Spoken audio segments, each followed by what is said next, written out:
Rabbi Elazar ava yom achad yativ kameh de Rabbi Shimon. Rabbi Elazar, il était assis un jour devant Rabbi Shimon et il lui a posé une question. Amar Rabbi Elazar, Aïe, ketz kol basar. Est-ce que ce ketz kol basar, ce ketz kol basar, c'est pas le sujet vraiment ici, mais il faut avoir vu la page qui est avant. Je répète de quoi il s'agit, on va reprendre doucement. Il y a un verset qui dit, avant qu'on arrive au déluge, ketz kol basar balefanai, et ketz kol basar, c'est quoi? C'est l'extrémité de toute chair. Autrement dit, le bout des choses, balefanai, est venu devant moi, et maintenant, je vais détruire toute la terre. D'accord? Le Zohar, il a posé la question, c'était quoi le ketz? Donc je répète, le ketz n'est pas le sof, et le Zohar, il avait expliqué qu'il y avait une notion qui s'appelait le ketz, qu'on retrouve dans les Écritures. Attendez 2 secondes, notamment à propos de Yov et tout ça, parce que là-bas il y a un verset qui dit ketz sam la rocher, et le Zohar avait expliqué que c'était quoi cette notion de ketz. Donc le ketz, c'est pas la fin. Quand on dit la fin d'une chose, c'est-à-dire que c'est arrivé au bout. Bon, la fin d'un film, la fin d'un livre, la fin d'une journée, ce que vous voulez. Mais le ketz, c'est qu'on arrive à l'extrémité de la chose. Ça veut dire c'est qu'on épuise la chose elle-même. Et donc le Zohar avait dit qu'il y a un ketz à yamin, et il y a un ketz à yamim, et il y a un ketz des smola, il y a un ketz il y a un ketz des yemina, et il y a une extrémité du côté de la droite, une extrémité du côté de la gauche, une extrémité des jours et une extrémité. Donc le Zohar avait expliqué ça. Mais en gros, je vous résume, que c'est en gros le mal. C'est quand on arrive au bout des choses. Voilà. Il y a un moment où ça arrive jusqu'au bout.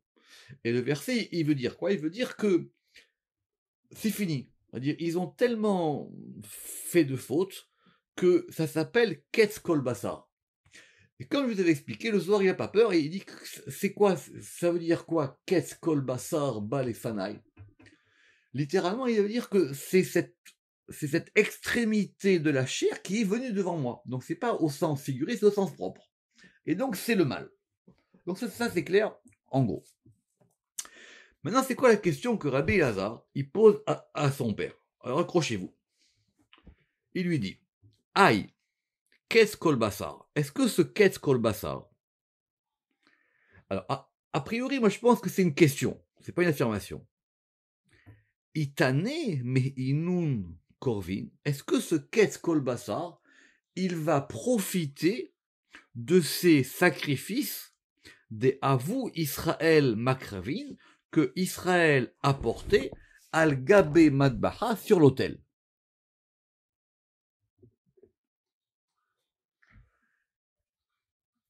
Il faut qu'on comprenne la question. Il faut qu'on comprenne cette question. Et c'est une question compliquée, vous imaginez. En gros, est-ce que le mal profite des sacrifices? Vous imaginez, c'est pas une question métaphysique comme ça. Est-ce que le mal, il a un profit dans les sacrifices? Avant qu'on comprenne la question, on va dire d'où elle sort cette question. On va dire, je comprends pas. Si je fais un sacrifice, c'est pour me rapprocher de Dieu. Ok, un sacrifice, peut-être j'ai fait une faute, tout ce que tu veux, ou je suis content, tout ce qu'on veut, il y a des sacrifices de remerciement, des sacrifices obligatoires, des sacrifices quotidiens. C'est quoi la question que tu es en train de me poser là? C'est quoi cette question? Est-ce que le mal profite aussi de ça?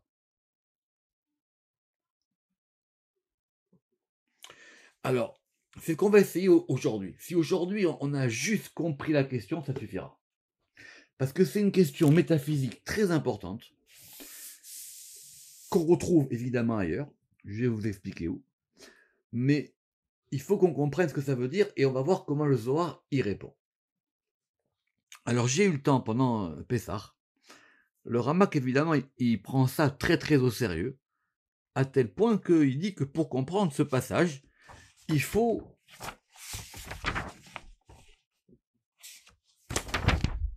pas moins que 11 introductions. Et donc il y a en gros une dizaine de pages il y a une dizaine de pages consacrées à toutes ces questions-là. La première chose, si on veut avancer, c'est clair qu'on ne sacrifie pas au mal. Ça, c'est sûr. Pourquoi? Parce que sacrifier au mal, ça s'appelle l'idolâtrie. Ça s'appelle Avodah Zarah. Donc ça, c'est le fait de Avodah Zarah, c'est-à-dire littéralement faire un culte, un service à une force étrangère, c'est interdit. C'est clair dans la Torah. Tu ne te prosterneras pas devant eux, etc. Tu ne feras pas toutes les interdictions de la Torah, j'espère que vous les connaissez, Doresh la Métim, etc. Il y en a plein. Donc ça, c'est clair que non. Ça, c'est clair que non. On ne fait pas de culte au mal. Donc, c'est pas la question. À tel point que il y a bien une différence entre ce qu'on appelle Avodat Hashem et Avodah Zarah. Le service qui est fait pour le nom divin et le service qui est fait pour le mal. Pourquoi c'est assourd de faire Avodah Zarah? Alors bon, il y a beaucoup d'explications, on ne va pas rentrer là-dedans, dans le Rambam, etc. Mais en gros, c'est que on va prendre des forces et on va donner des forces à des choses qui ne devraient pas en avoir. Ou qui devraient en avoir moins. On ne fait pas de sacrifice à la lune. On ne fait pas de sacrifice au mal. D'accord. À tel point que celui qui connaît bien les règles des sacrifices, vous savez que les règles des sacrifices, c'est Maïmonide qui les a codifiées. Le Shulchan Arour, il n'y a pas touché. Il a dit c'est pas de notre époque, on ne sait pas comment faire, il n'y a pas touché. Donc quelqu'un qui veut connaître comment ça se passait le sacrifice, il faut qu'il voit évidemment dans la Mishnah, dans la Gemara, mais surtout dans le Rambam. À tel point que dans les règles des sacrifices, on a verrouillé de façon à ce que il n'y ait pas de choses étrangères ou intruses qui peuvent rentrer. Par exemple, la notion de pigoule. C'est quoi le pigoule? C'est quelqu'un, il fait un sacrifice pour une chose et après, il change d'avis. Ou il doit le faire à une heure précise et il le fait à une autre heure. Tout ça, évidemment, il y aura des cas où le sacrifice sera invalide, et s'il est invalide, alors du coup, on le sort, etc. Donc tout ça, ce sont des tas de règles qui ont été faites, et très importantes et très détaillées, pour justement éviter ça. Donc, premier point fondamental, si on veut comprendre la question de Rabbi Lazare à Rabbi Shimon, c'est clair que on ne parle pas ici de Avodah Zarah. Alors, si on ne parle pas de Avodah Zarah, de quoi on parle? On parle, dit le Ramak, de quelque chose de plus fort. C'est quoi? C'est que, en gros, ces deux notions de bien et de mal, bon, alors elles sont en concurrence, on va dire. Et voilà comment je le comprends, et je le dis avec des guillemets, et que pour une nécessité métaphysique, mais qui n'est pas absolue, on doit lui donner une part. On donne une part au mal. Or, donner une part au mal, ce n'est pas sacrifier au mal. C'est pour le calmer. Zohar, il dit, c'est comme un chien qui aboie, tu lui donnes un os à ronger. Pendant ce temps-là, il t'embête pas. Tu lui as pas donné le meilleur morceau. Tu lui as pas donné, tu veux le calmer. Pourquoi? Parce que quoi qu'il arrive, il est là. Alors, c'est très complexe. Ça ne veut pas dire qu'il est là tout le temps. Mais dans la configuration dans laquelle on est, il faut que tu lui donnes à manger.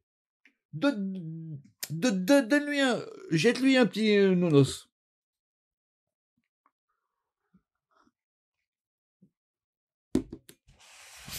C'est ça la première manière de comprendre la question. Aïe, ket kol basar, itane me inun korvin de avu Israël makravin al gabe madbacha. Est-ce que le mâle, il a un profit de ça? Et accrochez-vous bien, et prenez un crayon. Je vous demande de prendre un crayon, parce que le Ramak, il dénombre 11 fois minimum où cette notion, elle apparaît. Où on va donner au mâle sa part. 11. Premièrement, notez-le, Aleph, comme il a dit Monsieur Drey, pour Kippour. Pour Kippour, on a un bouc au temple et un bouc pour Azazel. Alors je reprends. C'est pas qu'on sacrifie un bouc au mâle. C'est qu'on fait un sacrifice et il y en a un qui va aller, qu'on va appeler Seir Lachem, et il y en a un qui va, et un qui va aller vers l'autre côté. Alors évidemment, le Zohar, il va détailler c'est quoi cette notion de Az-Azel, parce que vous savez, Az, c'est la force, et Az-Azel, donc c'est un nom assez particulier, c'est pas un nom au hasard comme ça qu'on lui a donné. Mais, dans ce jour de Kippour, comme nous on veut l'expiation, comme nous on veut être tranquille, alors on lui jette un os. Le Zohar il dira que c'est ça l'histoire de Job. C'est quoi l'histoire de Job? Le Zohar il dit parce que, alors vous savez que le Zohar il a plusieurs interprétations sur l'histoire de Job, mais c'est que ça s'est passé lors de la traversée de la mer Rouge. Les Bnei Israël ils devaient traverser la mer Rouge, et il y a eu des accusations. Alors Dieu leur a dit, vous savez quoi, hein, pendant que moi je fais passer les enfants d'Israël, je leur fais passer la mer Rouge, je vais vous donner un os à ronger. Et cet os, c'est Job. Comme ça, il dit le match de Zohar. Le Zohar, il dit, mais Fourache, il dit, c'est comme un loup qui va attaquer un troupeau. Alors, comme on ne veut pas qu'il attaque tout le troupeau, alors on va lui filer un petit troupeau. On lui file un petit mouton. Des moutons avec lui. Et pendant ce temps-là, le troupeau entier y passe. Je sais que c'est très complexe, mais ça, on va essayer d'y aller doucement. Donc, numéro 1, c'est la notion de Sir Lazazel. Deuxièmement, c'est le Sir de Rosh Chodesh. Chaque Rosh Chodesh, chaque néoménie, comme on disait avant, autrefois, on va aussi offrir un bouc qui va aller pour l'autre côté.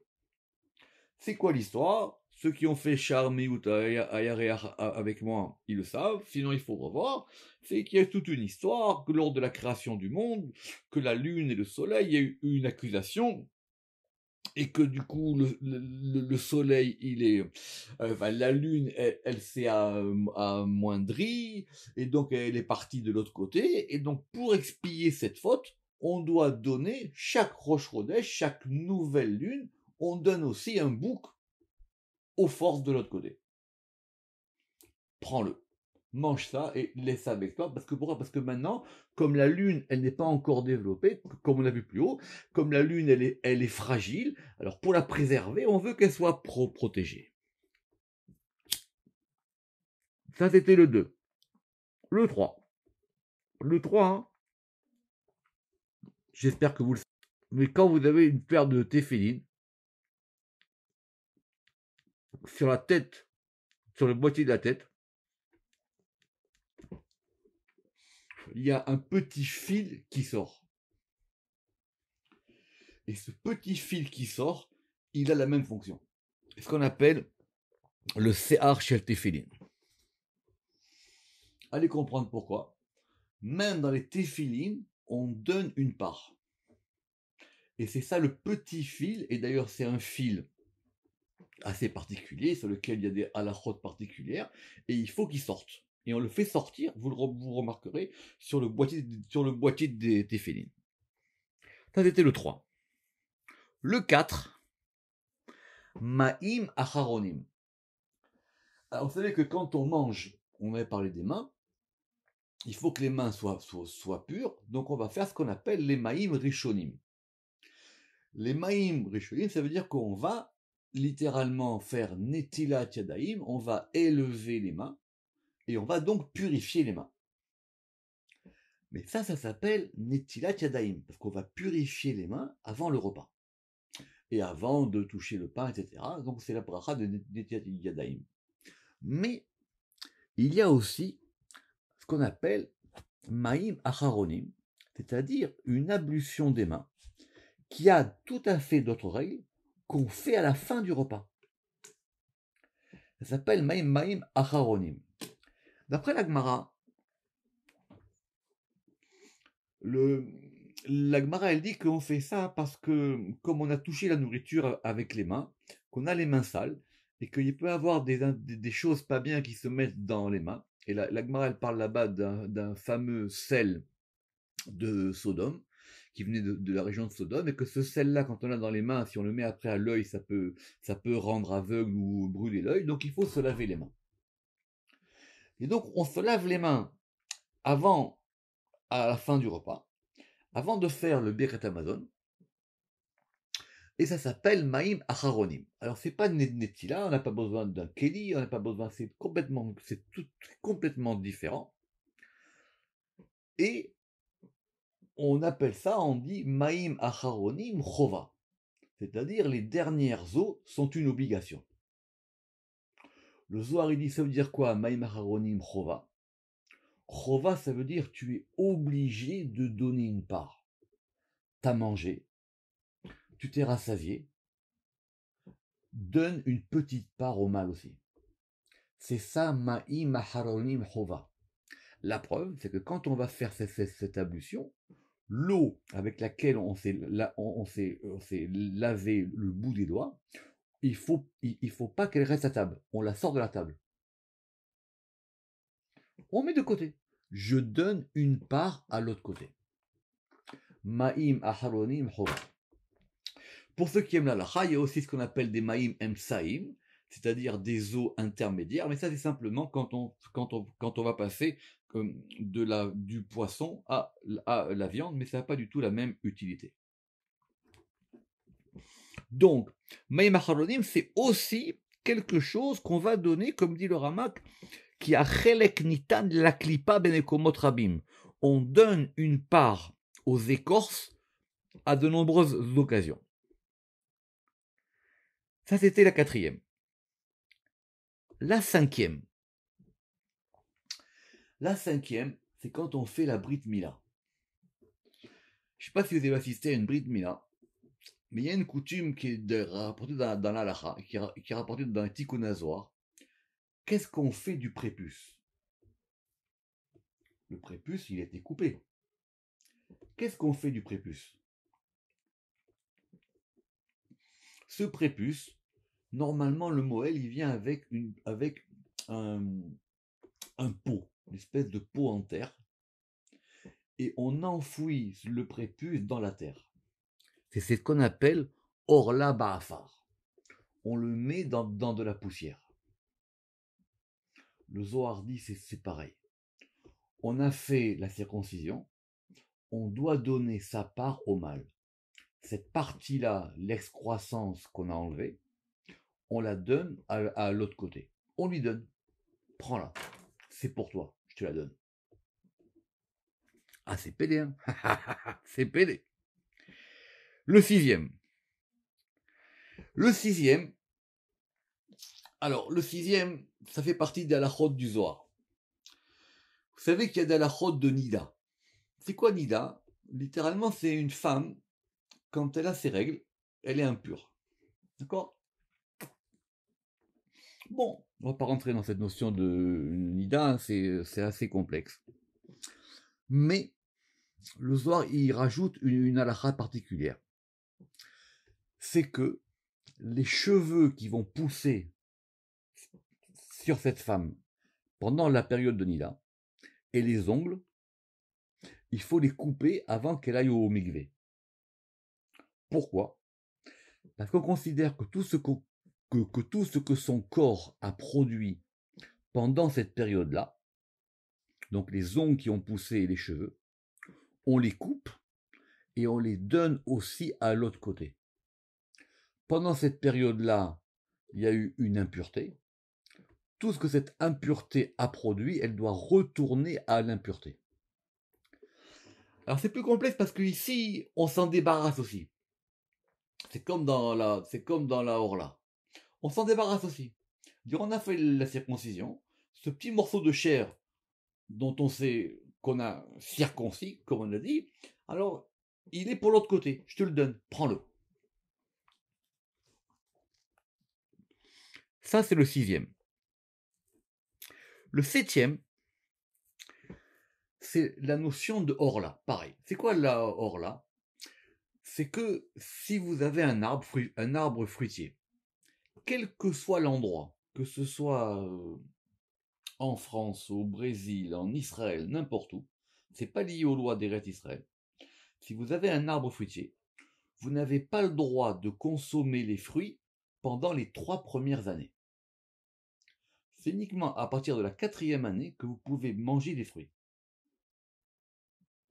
Et ces fruits des 3 premières années, ils sont interdits à la consommation. C'est ce qu'on appelle les perot orla. Le Rama qui dit, c'est pareil. C'est pareil. Ces fruits-là, on les donne à l'autre côté. J'ai un arbre, il va me rapporter des fruits. Un arbre, ça peut durer des centaines d'années. Le début, prends-le pour toi. Ces fruits, moi, je vais les manger pour faire des choses bien. Les premiers fruits, je te les donne. Les 3 premières années, je te donne. Perot orla. Le 8e, c'est pendant la fête de Sukkot. Alors, pendant la fête de Sukkot, il y a quelque chose de très compliqué qui se passe lors des sacrifices. Alors, qu'est-ce qui se passe? C'est que vous savez qu'il y a des sacrifices qu'on appelle des témidines, c'est-à-dire des sacrifices perpétuels. C'est-à-dire que ça fait partie du fonctionnement normal des choses. Echad baboker, vechad batzoraim, vechad ben arbaim, un le matin et un le soir. Ça, ce sont les sacrifices journaliers, comme on dit. Après, il y a des sacrifices, je parle dans le fonctionnement du temple, il y a des sacrifices qui sont liés aussi au temps. Comme par exemple, je vous ai dit, pour Rosh Chodesh, on va rajouter un bouc en plus. Pour qui pour? On a dit Sir l'Azazel et Sir l'Hachem. Et pendant les fêtes aussi. Maintenant, pendant la fête de Sukkot, qui dure 7 jours, selon un décompte assez particulier qui est donné par la Torah, on va sacrifier 70 bœufs. Shivim parim. Et ces 70 bœufs, le Zohar il dit, c'est la nourriture qu'on donne aux nations. On leur donne à manger. C'est pour ça que dans la prophétie, c'est à Sukkot que les nations, elles vont venir à Jérusalem. C'est l'Haftara d'ailleurs de Sukkot. Le Zohar il pose la question et il dit quoi? Mais on leur sacrifie? Non. On sacrifie à Hachem. Mais c'est sur ces sacrifices-là, qui correspondent donc aux 70, qui correspondent aux 70 nations, qu'elles vont être nourries. Les nations, elles tirent leur subsistance des 70 parim qu'on va sacrifier à Sukkot. À tel point que, le Zohar dit, c'est pour ça qu'on a rajouté un 8e jour de fête, qui s'appelle Shemini Atzeret. Parce que maintenant, Dieu il dit, ok, maintenant vous avez tous mangé, alors maintenant laissez-moi, moi et mon peuple. Et on rajoute un jour de fête, et ce jour-là, il dit, le Zohar, il dit, c'est comme un roi, il a beaucoup d'invités, il renvoie les invités, et il dit maintenant à son fils, viens, on reste toi et moi, on fait un dernier repas en tête à tête. C'est ça la force de Shmini Atzeret. C'est ça qu'on appelle les Péré Achag. Tout ça, ce sont des sujets très très complexes. Hein. C'est juste simplement que je vous ai ici le Rama qui il explique ce principe de façon générale, et chaque sujet, évidemment, il est expliqué de façon très détaillée dans le Zohar. Alors, la 9e chose, c'est ce qu'on appelle le vidouille. Le vidouille, c'est assez complexe. C'est quoi le vidouille? C'est le fait... Alors, je vais d'abord vous l'expliquer mal, pour après vous l'expliquer mieux, mais il n'y a pas d'autre choix. L'évadot, ça veut dire que je reconnais. Je reconnais mes fautes. Je reconnais. J'ai fait ci, j'ai fait ça, j'ai fait ci, j'ai fait ça, je reconnais. Je reconnais. Déjà, c'est 1 degré. Et ce vidouille-là, on va le faire aussi quand on va amener un sacrifice pour une faute. Tous les sacrifices ne sont pas pour des fautes. Il y a des sacrifices, comme je vous ai expliqué, pour le fonctionnement quotidien, pour les fêtes, des sacrifices de reconnaissance, des sacrifices pour des tas de choses, mais il y a aussi une grande partie des sacrifices qui sont faits lorsque des gens ont fait des fautes. Juste pour... On ne peut pas faire de sacrifice pour une faute volontaire. Ça, c'est interdit. Les sacrifices sont toujours pour des fautes involontaires. Il y a même des fautes involontaires, on va dire, où on a un doute. Je ne sais pas si vraiment c'était volontaire ou involontaire. Mais quelqu'un qui fait une faute volontairement, il n'y a pas de sacrifice pour lui. L'affaire, elle est réglée. C'est pas la peine de venir apporter un corban. Ce sacrifice, il ne marchera pas. Mais quand on fait une faute involontaire, et donc on s'en rend compte, et on va amener un sacrifice, comme par exemple pour Kippour, on va faire le vidouille devant la bête. Ça veut dire qu'on prend la bête et on va reconnaître ses fautes. En gros, c'est ce qu'on fait tous les jours à la synagogue, avec ce cérémonial un peu particulier où on prend la main droite et la main droite, elle va frapper sur le cœur. D'accord? Alors, je suis obligé de vous expliquer comment le Zohar il explique ce que c'est quoi cette notion du vidouille. Pourquoi est-ce que en faisant le vidouille, on donne une part à l'autre côté? Parce qu'en gros, on lui dit, tu sais quoi, t'as gagné. T'as gagné. T'as gagné. C'est vrai, t'as gagné. Là, j'ai fauté. Oui, t'as gagné. Et donc, en le reconnaissant, on lui donne sa part. C'est vrai, c'est pour toi. Mais, c'est pas un acte de contrition. C'est pas que je me flagelle ou que je me donne des coups. C'est faux. La preuve, on va le faire 22 fois. Et quand vous regardez bien les livres de prière, il y a 22 verbes. En gros, ces verbes, ils se répètent. Aviti, pachati, bagati, tout ce qu'on veut, gazalti. Et en gros, on va rajouter tous les verbes de toutes les fautes possibles de la création. Habibi, j'ai pas tout fait. Je peux pas non plus m'accuser de tous les mots de la terre.